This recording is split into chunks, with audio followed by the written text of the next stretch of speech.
So C-17s you've flown, 737s you've flown, what else? That's pretty much it. New prize, but been working pretty hard. It's all about developing a bubble of safety where we never really get pushed out. Like type of aircraft? Yeah, definitely the airlines. Like, But I mean, in the airport, you can have oh, no, big international aircraft. They're all cool.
Well, thank you so much, Prime Minister. It is an honour to be here in Baghdad with Prime Minister Al-Abadi. It is an honour to be able to say thank you to the Australian Armed Forces personnel who have been helping the government and the people of Iraq in the struggle against the Daesh death cult, which now holds sway over much of eastern Syria and significant parts of northern Iraq. This is an important struggle. It's a struggle not just for the people of Iraq, not just for the people of this region, but for the whole world, because the Daesh death cult or the ISIL death cult has declared war against the world. We haven't just seen millions of people displaced. We haven't just seen tens of thousands of people killed here in Iraq.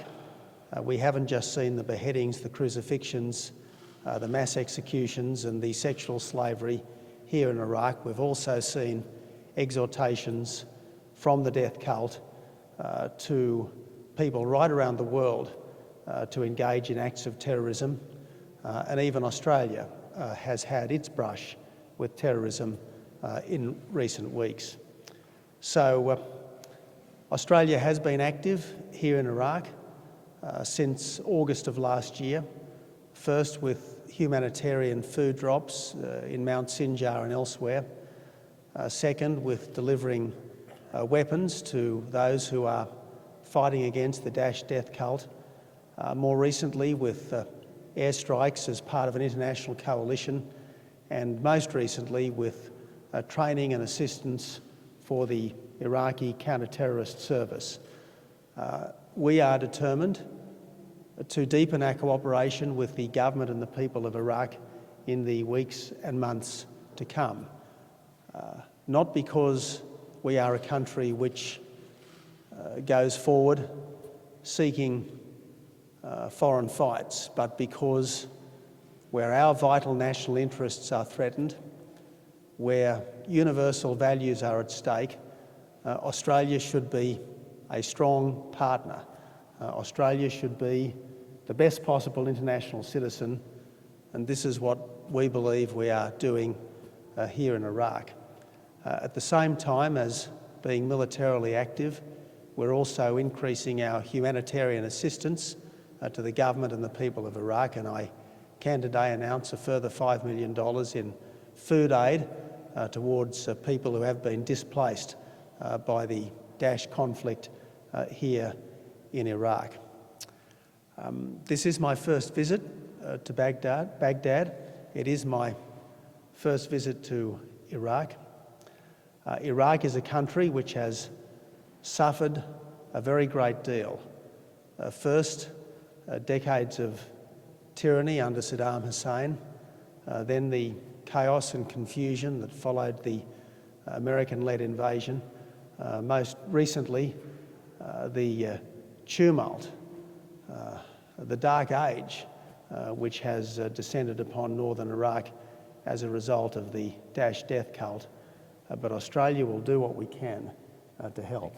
I want to thank President Al-Abadi for the work that he is doing. He has an extraordinarily difficult job. The people of Iraq are going through an extraordinarily difficult time, but Australia is a friend of the Iraqi people. We will do everything we reasonably can to support the Iraqi government as it does what's necessary to restore its control over its own country and its own citizens. So again, Prime Minister, thank you so much for making me welcome, and I look forward to a strong and constructive partnership in the weeks and months ahead. Thank you very much, Prime Minister, Thank you for so being much. here. Thank you so much. Thank you. Thanks so much. Thank you. And we went Ladies and gentlemen, it is a real honour for me to be here at this time. I was hoping to come to say Happy Christmas to you. That opportunity was closed off by unfortunate events in Sydney, but I'm pleased to be here today to say Happy New Year to you. I am incredibly proud of you and your work. I think every Australian is proud of you and your work.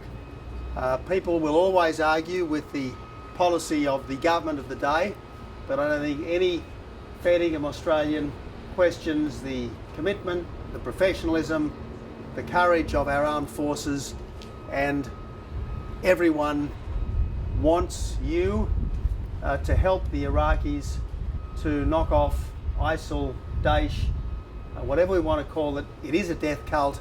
It has declared war on the world, and you are doing our bit for Australia, for the Middle East, and for the wider world. So thank you. Thank you very, very much indeed. You are prepared to put yourselves in harm's way. You are prepared to serve a long way from home. You are prepared to put your country first in a way that almost no one else is. That's why I salute you, and that's why it's important that as your Prime Minister, I'm here in person to give you that message. I'm delighted that Kevin Andrews, the new Defence Minister, is here because it's good for him to see at first hand your work.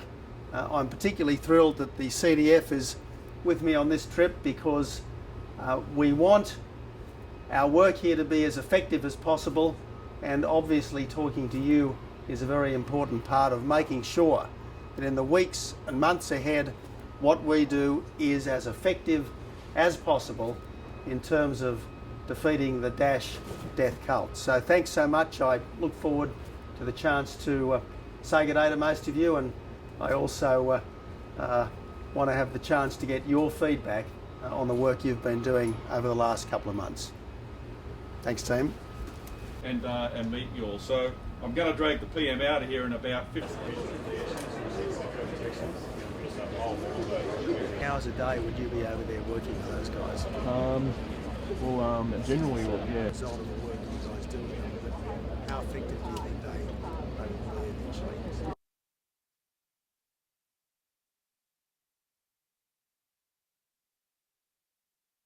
Truckers over there are new guys who can't fight anymore, so they come back to actually take up the role.